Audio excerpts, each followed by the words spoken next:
Hello friends, मैं शैलेश स्वागत करता हूं आपका आपकी अपने यूट्यूब चैनल परीक्षा रेस पर। दोस्तों, सीटेट, यूपीटेट और सुपरटेट के लिए मनोविज्ञान की आज हमारी 7वीं क्लास है। अभी तक हमने बाल विकास, उसकी अवस्थाओं के बारे में, उसके अर्थ, उसके महत्व के बारे में पढ़ लिया है। और अब हमने संज्ञानात्मक विकास में जीन पियाजे का संज्ञानात्मक विकास, वाइगॉत्स्की का सामाजिक सांस्कृतिक विकास, जेरोम ब्रूनर का संज्ञानात्मक विकास पढ़ लिया है। आज के इस वीडियो में हम देखेंगे नैतिक विकास के बारे में। नैतिक विकास में जीन पियाजे और कोहलबर्ग के नैतिक विकास के सिद्धांत सबसे महत्वपूर्ण है। इसको आज हम देखेंगे।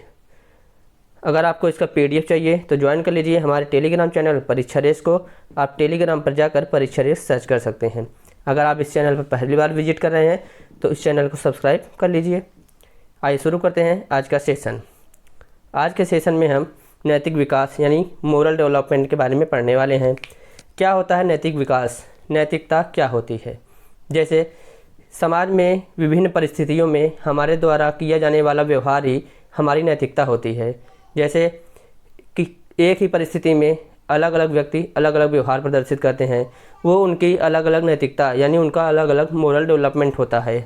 जैसे परिवार में जब कोई बच्चा होता है तो बड़े उसको सिखाते हैं कि अपने से बड़ों का आदरपूर्वक नाम लेना चाहिए और उन्हें प्रणाम करना चाहिए, उनके पैर छूने चाहिए। ये उनकी एक अच्छी नैतिकता होती है। उन्हें शुरुआत में ही नैतिकता सिखाई जाती है कि उनका नैतिक आचरण यानी उनका नैतिक आचरण, उनका व्यवहार कैसा हो, उनके बारे में उनके माता पिता, उनके गार्जियन, उनके परिवार के सदस्य बच्चों को सिखाते हैं। वहीं पे कुछ ऐसे भी होते हैं जो बड़ों का आदर नहीं करते, उनका सम्मान नहीं करते। वो उनका मोरल जो है डेवलपमेंट सही से नहीं हो पाता है। परिवार का जैसा माहौल रहता है वैसा नैतिक विकास बच्चों का होता है। नैतिक विकास में और भी चीज़ें आ सकती हैं। जैसे आपकी जो है आपके समाज के प्रति नैतिकता क्या होनी चाहिए, आपके पर्यावरण के प्रति नैतिकता क्या होनी चाहिए, आपके अपने जो कानून हैं उनके प्रति क्या नैतिकता होनी चाहिए। तो इन सब में जो है एक ओवरऑल जो डेवलपमेंट होता है, मोरल डेवलपमेंट, उसके बारे में हम देखेंगे। इसमें सबसे प्रमुख है जीन पियाजे। जीन पियाजे ने सबसे पहले नैतिक विकास का सिद्धांत दिया था। उसके बाद इसी सिद्धांत का अध्ययन करके इसमें कुछ संशोधन करते हुए कोहलबर्ग ने अपना नैतिक विकास का सिद्धांत दिया था। तो आइए देखते हैं जीन पियाजे का नैतिक विकास का सिद्धांत। जीन पियाजे का नैतिक विकास का सिद्धांत क्या कहता है, इसके बारे में जानते हैं। मोरल डेवलपमेंट थियोरी, ये है जीन पियाजे की थ्योरी। जीन पियाजे जो है स्विट्जरलैंड के निवासी हैं। ठीक, ये जो है जीव विज्ञानी यानी एक बायोलॉजिस्ट थे। नैतिक विकास का सिद्धांत इन्होंने अपनी बुक जो है the moral judgment of child, ये बहुत ही महत्वपूर्ण पुस्तक है, कई बार परीक्षाओं में पूछी जा चुकी है और आगे भी पूछे जाने की पूरी संभावना है। The moral judgment of child, ये उनकी पुस्तक है जिसमें उन्होंने नैतिक विकास का सिद्धांत दिया है। इसके बाद आता है कि इन्होंने नैतिक विकास के 3 स्तर बताए हैं। जीन पियाजे ने नैतिक विकास के 3 स्तर बताए हैं। पहला है नैतिक यथार्थता, दूसरा है नैतिक समानता, तीसरा है नैतिक सापेक्षता। नैतिक यथार्थता जिसे कहते हैं मोरल रियलिज्म, यह 4 से 7 वर्ष की अवस्था होती है। नैतिक समानता जिसे कहते हैं मोरल इक्वलिटी, जो 7 से 12 वर्ष की होती है। नैतिक सापेक्षता होती है मोरल रिलेटिविज्म, जो 12 वर्ष के ऊपर के बच्चों की होती है। इसके साथ साथ जीन पियाजे ने अपने नैतिक विकास के सिद्धांत में यानी जो उनकी पुस्तक थी the moral judgment of child, इसमें इन्होंने दिया है नैतिक विकास के 3 तत्व, 3 ऐसे आधार तत्व जिस पर नैतिकता टिकी होती है यानी जिसके आधार पर नैतिकता का विकास होता है। तो 1932 में सबसे पहले इन्होंने अपने नैतिक विकास का सिद्धांत दिया था अपनी पुस्तक the moral judgment of child में। अब देखते हैं क्या है जीन पियाजे के नैतिक विकास के 3 आधारभूत तत्व। पहला है संवेगात्मक तत्व। संवेगात्मक तत्व को इंग्लिश में कहते हैं इमोशनल कंपोनेंट, यानी ये ऐसा तत्व है जो नैतिकता का आधार होता है, यानी नैतिक विकास का मूल आधार तत्व भी इसे कहा जाता है, जो संवेगात्मक तत्व होता है। संवेगात्मक तत्व को मूल आधार इसलिए कहा जाता है क्योंकि जो व्यक्ति का व्यवहार होता है कहीं न कहीं उसके संवेदनाओं से ही जुड़ा होता है। जो व्यक्ति जिसकी व्यक्ति की जैसी संवेदनाएं होती हैं वह समाज में लोगों के प्रति वैसे ही प्रतिक्रिया करता है, वैसा ही आचरण करता है। इसलिए जैसे दूसरों के दुख में दुखी होना, यह एक संवेगात्मक तत्व होता है। दूसरों के सुख में भागीदार होना, दूसरों के दुख में भागीदार होना, किसी को कष्ट में देखकर उसकी सहायता करना, किसी असहाय की सहायता करना, ये सब जो है संवेगात्मक तत्व होते हैं व्यक्ति के। कुछ लोग होते हैं जो किसी को पीड़ा में देखकर उसकी सहायता करने के लिए चले जाते हैं, वहीं पे कुछ लोग होते हैं जो इग्नोर करके चले जाते हैं। तो वो उनकी अलग अलग संवेगात्मक तत्व होते हैं, उनका अलग अलग नैतिकता होता है। दूसरा जो है नैतिक विकास का जो तत्व है वो है व्यवहारात्मक तत्व, यानी बिहेवियरल एलिमेंट, जिसे कहते हैं विभिन्न परिस्थितियों में व्यक्ति के निर्णय लेने का तरीका व्यवहार होता है। जैसे किसी परिस्थिति में कोई व्यक्ति किस तरीके का व्यवहार करता है, किस तरीके का निर्णय लेता है और निर्णय लेने के बाद कैसा व्यवहार करता है, वही होता है उसका व्यवहारात्मक तत्व। कई समस्या में पड़ने के बाद कई तरीके के व्यक्ति होते हैं। कुछ होते हैं जो शांतिपूर्वक उस समस्या का समाधान करते हैं, सही निर्णय लेते हैं, और कुछ लोग होते हैं जो घबरा जाते हैं और जो है गलत निर्णय ले लेते हैं।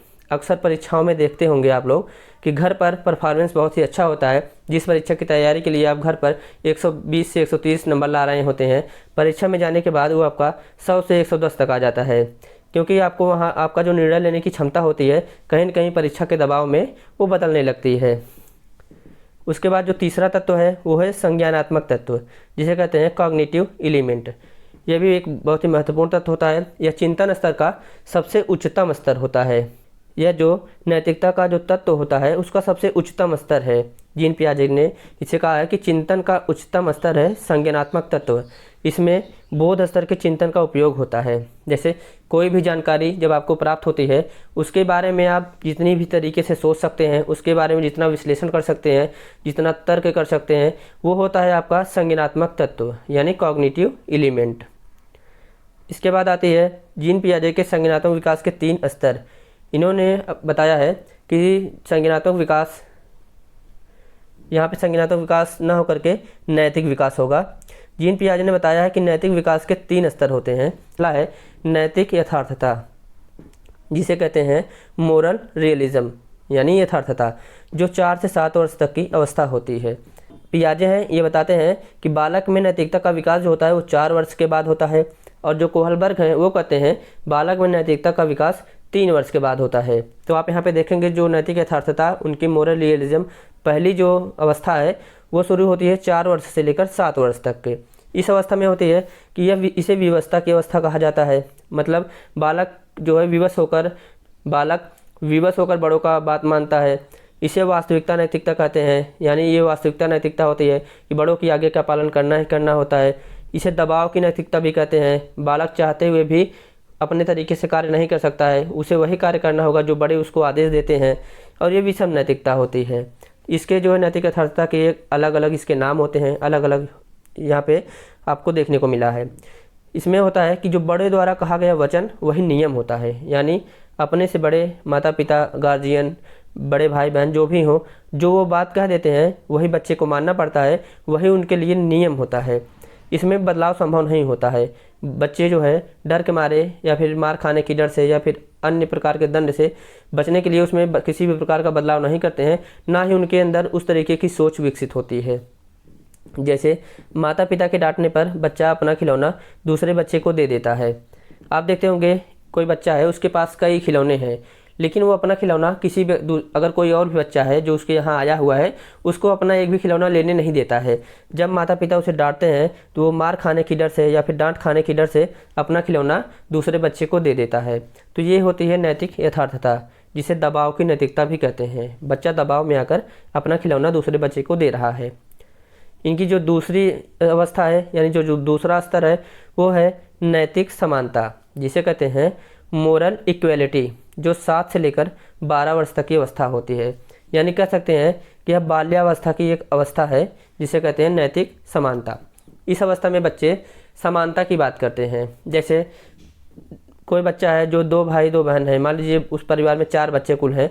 अब जो है बड़े जो है कोई गार्जियन उसके चॉकलेट लेकर आते हैं और किसी बच्चे को 4 चॉकलेट दे देते हैं, बाकी बच्चे को अगर 2-2 चॉकलेट दे रहे हैं। जो बच्चा 4 चॉकलेट पाया होता है वो कहता है नहीं, इनको भी 4-4 चॉकलेट मिलनी चाहिए। मतलब उसके अंदर एक समानता की भाव होती है। बच्चा चाहता है कि जितना मुझे मिले उतना जो मेरे और भी भाई बहन हैं और भी जो हमारे साथी हैं, जो इस समय होता है ग्रुप एज का होता है, मतलब बच्चे अपने ग्रुप में रहते हैं। वो चाहते हैं कि जैसा कपड़ा वो पहने वैसा कपड़ा सभी बच्चे पहने। आप देखते होंगे कि अगर घर में 2-3 छोटे बच्चे हैं, उनमें जो है अगर कपड़ा खरीद कर आता है तो चाहते हैं कि जैसा मतलब कि हमारे जो साथ रहने वाला बच्चा है वैसा ही मेरा भी हो। उनमें ये भावना होती है और इसलिए उनमें समानता, इसे ही कहते हैं समानता की भावना। अगला स्तर है नैतिक सापेक्षता, जिसे कहते हैं मोरल रिलेटिविज्म। सापेक्षता, यानी जिसे कहते हैं एक तरीके से कह सकते हैं तुलनात्मकता जो होती है उसे कहते हैं सापेक्षता। इसे जो है 12 वर्ष के बाद के जो बच्चे होते हैं उनके अंदर होती है। ये जो है पियाजे के नैतिक विकास का तीसरी अवस्था है या तीसरा स्तर कह सकते हैं। इस स्तर की नैतिकता न्याय की संकल्पना पर आधारित होती है।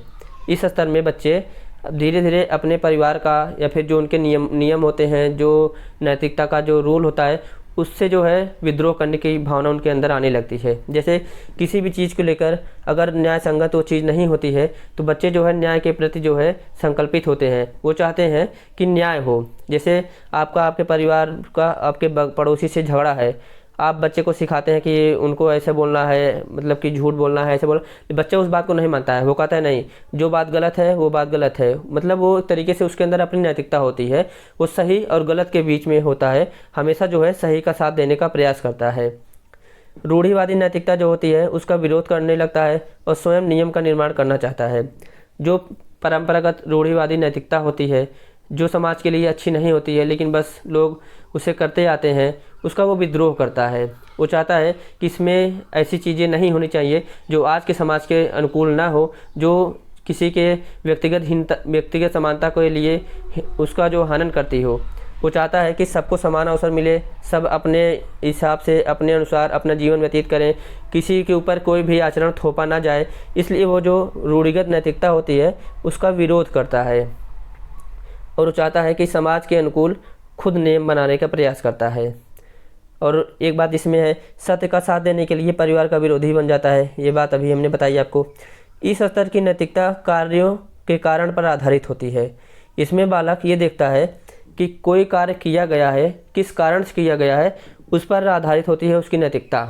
जैसे कोई भूखा व्यक्ति है, उसे भूख लगी है, उसके पास खाने को कुछ नहीं है, वो बहुत गरीब है। अगर उसने किसी दुकान से मान लीजिए कि खाने के लिए ब्रेड चुरा लिया है, अब यहाँ पे उसने गलत काम किया है कि ब्रेड का चोरी किया है, लेकिन बालक कहता है कि इसकी मजबूरी थी, इसे भूख लगी थी, इसके पास खाने के लिए कुछ नहीं था और इसके साथ साथ ना इसके पास पैसे थे, तो इसने ब्रेड चोरी सिर्फ इसलिए किया है क्योंकि इसके अंदर भूख थी और वो अपना पेट भरने के लिए चोरी किया है।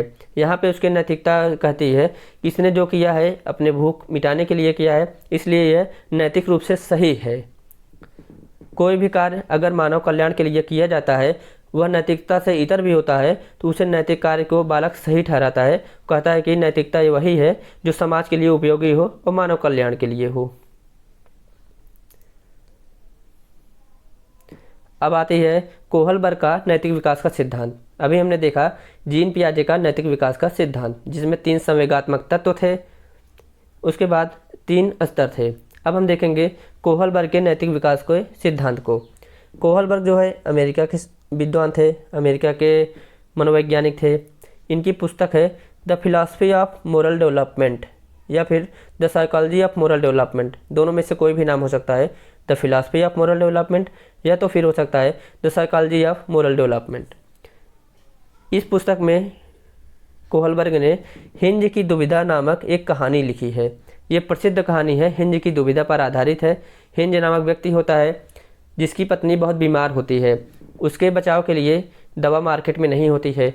वहीं बगल में एक साइंटिस्ट होता है जिसने उस बीमारी के इलाज के लिए दवा का निर्माण कर लिया है। अब हिंज को अपनी पत्नी को बचाने के लिए वो दवा चाहिए होती है, लेकिन शर्त ये रहती है कि वो जो डॉक्टर रहता है, साइंटिस्ट रहता है, उसने अपनी दवा का दाम इतना ज़्यादा बढ़ा दिया कि हिंज उसे अफोर्ड नहीं कर सकता है, यानी हिंज उसे खरीद नहीं सकता है, उसके पास उतनी संपत्ति नहीं होती है। अब हिंज बहुत दुविधा में पड़ता है। इसके पास केवल 2 रास्ते हैं, या तो वो अपनी पत्नी को मरने के लिए छोड़ दे या तो फिर जाके उस दवा का चोरी कर ले। अब यहाँ पे जो है नैतिक दुविधा में फंसा हुआ होता है। अगर वो चोरी करता है वो समाज के लिए मतलब वो नैतिकता के विरुद्ध होता है। अगर वो अपनी पत्नी को मरने के लिए छोड़ देता है, यह भी जो है एक तरीके से नैतिकता नहीं होती है। उसकी जिम्मेदारी होती है कि अपनी पत्नी को बचाना है, और ये भी है कि नैतिकता का विरोधी वो कैसे बने, किस तरीके से उस दवा का चोरी करे। यही कहानी जब बच्चों को सुनाते हैं, कोहलबर्ग विभिन्न आयु वर्ग के बच्चों को सुनाते हैं, तो बच्चों ने अलग अलग जो अपनी सोच व्यक्त की, उसी सोच के आधार पर इन्होंने अपनी पुस्तक the philosophy of moral judgement में the philosophy of moral development में अपने नियम को दिया है। जो नैतिक विकास का सिद्धांत है इसको दिया है। इसमें इन्होंने परंपराओं के आधार पर नैतिकता का निर्माण किया है, यानी परंपराओं के आधार पर नैतिकता का जो स्तर है उसका निर्माण किया है। और इन्होंने कहा कि नैतिकता का विकास 3 वर्ष के बाद होता है। यह सिद्धांत जो है 10 वर्ष से लेकर 16 वर्ष के बालकों के ऊपर लागू होता है, और इनका जो प्रयोग था केवल बालकों के ऊपर था, बालिकाओं को नैतिकता में कोई उल्लेख नहीं किया था। इसलिए कोहलबर्ग के इस सिद्धांत का विरोध भी किया जाता है, क्यों इन्होंने अपने जो प्रयोग में बालिकाओं का उल्लेख नहीं किया या फिर बालिकाओं को ऊपर प्रयोग नहीं किया, केवल बालकों के ऊपर ही प्रयोग किया है। कोहलबर्ग ने अपने सिद्धांत में 3 चरण और उसकी 6 अवस्थाओं के बारे में बताया है। तो आइए देखते हैं कोहलबर्ग का नैतिक विकास का सिद्धांत, उसके 3 चरण और उसकी अवस्थाएं। पहला चरण है पूर्व परंपरागत स्तर, जिसे कह सकते हैं प्री कन्वेंशनल स्टेज, जो 3 वर्ष से लेकर 9-10 वर्ष तक की होती है। इसमें जो है जो इसका मुख्य फोकस होता है वह होता है कि जो भी समाज द्वारा यानी कि जो जीन पियाजे का यथार्थता था वही इसमें होता है। इसका जो पहली अवस्था है यह है आज्ञा पालन या फिर दंड की व्यवस्था। इसमें क्या होता है कि बालक दंड से बचने के लिए अपने बड़ों का आज्ञा का पालन करता है। यह 3 से लेकर 6 वर्ष तक की पहली अवस्था है। नैतिक विकास के पहले चरण की पहली अवस्था है आज्ञा पालन और दंड की अवस्था। यह 3 से लेकर 6 वर्ष तक की अवस्था है। इस अवस्था में बालक जो है पुरस्कार प्राप्त करने के लिए और दंड से बचने के लिए आज्ञा का पालन करते हैं। इसमें जो है बालक चाहते हैं कि कोई भी कार्य करें उन्हें उसके लिए पुरस्कार मिले। जैसे 3 से 6 वर्ष तक के बालक हैं, अगर आप बालकों से कोई कार्य कराते हैं, जो बालक कार्य अच्छा करता है उसे अगर आप चॉकलेट देते हैं या फिर कोई पुरस्कार देते हैं तो अन्य बालक भी सोचते हैं कि मैं भी अच्छा कार्य करूंगा और मुझे भी चॉकलेट मिलेगा, मुझे भी पुरस्कार मिलेगा। पहली बात तो ये हो गई कि वो जो है पुरस्कार पाने के लिए कार्य कर रहे हैं। और दूसरी बात होती है कि जो बालक गलत कार्य करते हैं उन्हें दंड मिलता है, वो दंड से बचने के लिए जो है आज्ञा का पालन करते हैं। और दूसरी अवस्था है यानी पूर्व परंपरागत स्तर की जो दूसरी अवस्था है वो है साधनात्मक या फिर लालच की अवस्था, जो 6 से लेकर 10 वर्ष तक की अवस्था होती है। यानी एक तरीके से बाल्यावस्था होती है। जो कक्षा 1 से लेकर कक्षा 5 तक के बालक होते हैं ये इसमें शामिल होते हैं। इसमें जो है लालच की अवस्था इसे बताया है कोहलबर्ग ने। इसमें कहा है कि जो इस आयु वर्ग के बच्चे होते हैं इन्हें किसी भी कार्य को कराने के लिए अगर लालच दिया जाए कि बेटा अगर तुम जाके ये कार्य कर दोगे तो मैं तुम्हें चॉकलेट दूंगा, तो बालक उस कार्य को करने के लिए बिना सोचे चला जाता है, क्योंकि उसे पुरस्कार पाना होता है। यानी उसके अंदर लालच की भावना होती है, वह लालच में आकर कोई भी कार्य करने के लिए तैयार रहता है। इसके बाद आता है दूसरा स्तर, जिसे कहते हैं परंपरागत स्तर, अंग्रेजी में कहते हैं कन्वेंशनल स्टेज, जो 9-10 वर्ष से लेकर 15 वर्ष तक की अवस्था होती है। परंपरागत स्तर में भी 2 अवस्थाएं होती हैं, जो नैतिक विकास की तीसरी अवस्था और नैतिक विकास की चौथी अवस्था। तीसरी अवस्था है अच्छा लड़का अच्छी लड़की उन्मुक्तावस्था, 10 से 12 वर्ष की आयु वर्ग के बच्चे होते हैं। अच्छा लड़का अच्छा लड़की उन्मुक्ता में होता है जो इस आयु वर्ग के बच्चे होते हैं जब कभी भी किसी दूसरे बच्चे की तारीफ़ की जाती है कि जो है शर्मा जी का लड़का बहुत अच्छा है, वो ऐसे ऐसे कार्य करता है। जब उसके माता पिता जो है बच्चे के सामने दूसरे बच्चे की तारीफ़ करते हैं तो वो बच्चा भी खुद अच्छा कार्य करने के लिए तत्पर होता है। वह खुद चाहता है कि वह अच्छा कार्य करे और जो है उसके माता पिता जो है उसे अच्छा लड़का या अच्छा लड़की बोले। मतलब वो चाहता है कि इस अवस्था के बालक अपने द्वारा किए जाने वाले कार्यों के लिए सामाजिक अनुमोदन चाहते हैं। अपनी प्रशंसा सुनने मात्र से उस दिशा में कार्य करते हैं। यानी अगर कोई भी अच्छा कार्य करने के बाद जब बालक को उनकी प्रशंसा की जाए कि आप बहुत अच्छे हो बेटा, आपने बहुत अच्छा कार्य किया है, तो इससे वो बहुत प्रसन्न होते हैं और आगे जो है और बेहतर कार्य करने के लिए तत्पर रहते हैं। तो यही होता है अच्छा लड़का अच्छा लड़की उन्मुक्ता। इसके बाद आती है नैतिक विकास की चौथी अवस्था और परंपरागत स्तर की दूसरी अवस्था, जिसे कहते हैं सामाजिक विकास की उन्मुक्ता अवस्था, जो 12 से लेकर 15 वर्ष आयु वर्ग के बच्चों की होती है। इसमें बालक जिस समाज में पलते बढ़ते हैं उस समाज की व्यवस्था बनाए रखने तथा सामाजिक सहयोग के लिए सदैव तत्पर रहते हैं। सामाजिक विकास उन्मुक्ता की अवस्था होती है 12 से 15 वर्ष, जिसे कह सकते हैं पूर्व किशोरावस्था, बाल्यावस्था के बाद की अवस्था। और किशोरावस्था यानी जो पूर्व किशोरावस्था होती है 12 से 15 वर्ष, ये वो अवस्था होती है जिसमें बालक अपने समाज में यानी जिस समाज में वो पल बढ़ रहे हैं उस समाज के नियमों का पालन करना चाहते हैं और उस समाज के विकास में सहायता करना चाहते हैं। वो चाहते हैं कि अपने व्यवहार को इस हिसाब से करें जो समाज के अनुकूल हो, समाज विरोधी कार्य नहीं करना चाहते हैं। वो मर्यादा में रहकर कार्य करने का प्रयास करते हैं। यह होती है समाज के विकास की उन्मुक्तक अवस्था। इसके बाद आती है उत्तर परंपरागत स्तर, यानी कोहलबर्गियन नैतिक विकास की जो तीसरा स्तर है वो है उत्तर परंपरागत स्तर, जिसे अंग्रेजी में कहते हैं पोस्ट कन्वेंशनल स्टेज। ये जो है 15 से 18 वर्ष और 18 प्लस वर्ग के बच्चों के लिए होती है। इसकी जो पहली अवस्था है वो है सामाजिक बंधन की उन्मुक्तता, जो 15 से लेकर 18 वर्ष तक की होती है। देखा जाए 15 से 18 वर्ष जो होता है यह उत्तर किशोरावस्था की अवस्था होती है, जिसमें बालक सामाजिक नियमों को ध्यान में रखकर नैतिक आचरण प्रकट करते हैं। अब इस अवस्था में बालक जो यानी कि जो 15 से 18 वर्ष के जो किशोर बालक होते हैं वो कोई भी ऐसा कार्य नहीं करना चाहते जिससे उनका समाज में उनके सम्मान में ठेस पहुँचे। इस अवस्था के बालकों में सम्मान की बहुत उत्कृष्ट भावना होती है। वो अपने मतलब सम्मान के लिए, अगर उनके सम्मान की बात आती है तो वो कुछ भी करने को तैयार होते हैं, किसी भी हद तक जाने के लिए तैयार होते हैं। तो ऐसे बालक जो है कोशिश करते हैं कि सामाजिक नियमों को ध्यान में रखकर ही नैतिक आचरण जो है वो किया जाए। और इसके बाद आता है इनका छठवां जो अवस्था होती है या फिर उत्तर परंपरागत स्तर का दूसरा स्तर और नैतिक विकास की जो छठवीं अवस्था है यह है सार्वत्रिक नीति की उन्मुक्ता अवस्था, जो 18 प्लस यानी जो वयस्क होते हैं ये उनकी अवस्था होती है। इसमें बालक सामाजिक परंपराओं का विश्लेषण करता है और गलत परंपरा का शोधन तथा सही परंपरा को आगे बढ़ाता है। सार्वत्रिक नीति की अवस्था में बालक क्या करता है कि जितने भी ऐसे कुरीति चली आ रही होती हैं, ऐसे जो आचरण होते हैं, जो नैतिकता होती है, जो किसी के ऊपर ज़बरदस्ती थोपी जा रही हो या फिर किसी के जो उनका मौलिक अधिकार है उसका उल्लंघन किया जा रहा हो, किसी की जीने मरने की बात होती है, तो ऐसे स्थान पर बालक जो है जितने भी गलत परंपराएं होती हैं उनका शोधन करता है, यानी उनका विरोध करता है और उसमें संशोधन करने की बात करता है। वहीं पे जो सही परंपराएं होती हैं उनका अनुपालन करता है और उन्हें आगे बढ़ाने का प्रयास करता है। तो अगर ओवरऑल देखा जाए तो कोहलबर्ग का जो नैतिक विकास का सिद्धांत है, इनकी जो प्रमुख पुस्तक थी वो है the philosophy of moral development, और इन्होंने नैतिकता के बारे में जो प्रसिद्ध इनकी कहानी है वो है हेंज की दुविधा। हेंज नामक व्यक्ति होता है और इसके साथ साथ इनके जो 3 चरण और 6 अवस्थाएं हैं, इन्होंने बालिकाओं का उल्लेख नहीं किया है जिसके लिए इनका विरोध किया जाता है। इसके बाद इन्होंने इनके जो 3 चरण हैं उसको हमने एक एक करके देखा है। पहला चरण है पूर्व परंपरागत स्तर, जिसकी 2 अवस्थाएं हैं, आज्ञा पालन और दंड की अवस्था, साधनात्मक या फिर लालच की अवस्था। इसके बाद हमने देखा इनका जो दूसरा स्तर है परंपरागत स्तर, इसमें देखा हमने अच्छा लड़का अच्छा लड़की अवस्था, सामाजिक विकास की उन्मुक्ता अवस्था। आपको बताते चलें कि जो परीक्षाओं में पूछा जाता है उसमें जो सीटेट में होता है वो उदाहरण देकर इससे पूछा जाता है कि यह किस स्तर से या फिर किस से है। कई बार पूछा जाता है कि कोई व्यवहार दे देता है कि नीता जो है अपने घर में बहुत अच्छा कार्य करती है, उसे जब उसे शाबाशी मिलती है, वो जो है उसे शाबाशी मिलती है कि तुमने बेटा बहुत अच्छा कार्य किया है।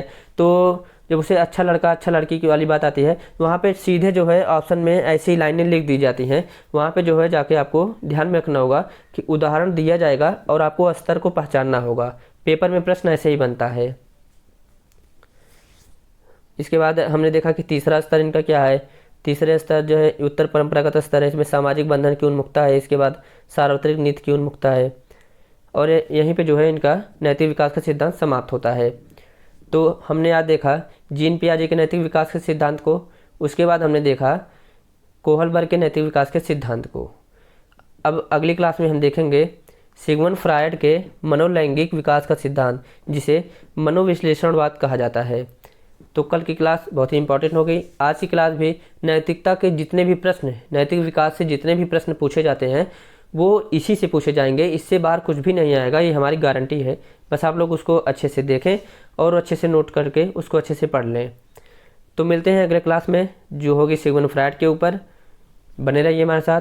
अगर आपको वीडियो पसंद आई हो तो वीडियो को लाइक करें, चैनल को सब्सक्राइब करें। मिलते हैं अगले वीडियो में, तब तक के लिए धन्यवाद। नमस्कार।